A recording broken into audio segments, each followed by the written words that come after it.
After that, oh my god, we have Ricardo Ramos and Bill Algeo. This is a close one. Bill Algeo, 14 wins and 5 losses. Ricardo Ramos, 14 wins and 3 losses. The betting odds so close, -110 and -120, 25.5 years old, and then 31.5 years old. The height and reach advantage going for Bill Algeo in the fight at 6 foot tall and 73.5 inch reach.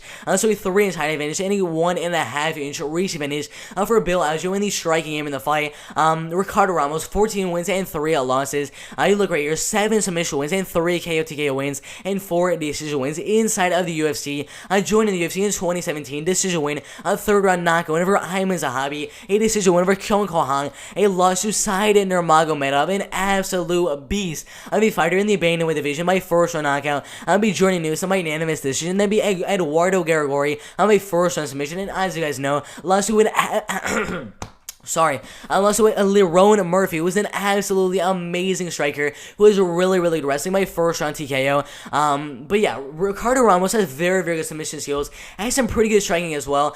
Bill Algeo has pretty good striking as well. His last 2 fights with Ricardo Lamas and Spike Carlo, really close fights. With Spike Carlo, he's kind of fighting a guy that really gasses out in the 2nd and 3rd round. That is the main way he won the fight. Who knows what would have happened if Spike Carlo did not gas out in the fight. With Ricardo Lamas, really close fight. Let's take a look at these stats of the Ricardo Lamas fight. I mean, it was a very close fight. If we can find these stats of the fight, because it was a super close fight between a guy that was once in the top 10 of the featherweight division, 89 significant strikes to 104 significant strikes. The main way he lost the fight was because of the takedowns. Ricardo Lamas landed 5 out of 11 takedowns in the fight, and that is definitely going to be a factor in the fight.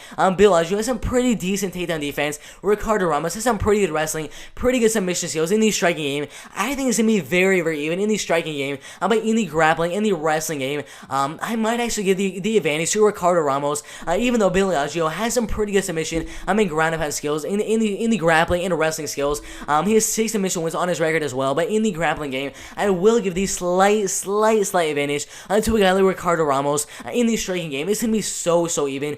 There might be a slight edge to Bill Algeo because he's going to have that height advantage, he's going to have that reach advantage, but overall, Ricardo Ramos, in my opinion, is going to do the exact same thing that Ricardo Lamas did in their fight 6.5 months ago, and get a lot of takedowns and get the fight down, land a lot of ground and pound shots and go for submission in the fight. But overall, I think it's going to be a super close fight. Honestly, a split decision. It's going to be a 29-28 win for one of these 2 guys in the fight. A super close fight in the featherweight division. But overall, I will be going with Ricardo Ramos to win the fight because the striking game is super even. In the grappling game, I do have him having the advantage in the grappling and wrestling game. So I have Ricardo Ramos winning the fight by 29-28 decision.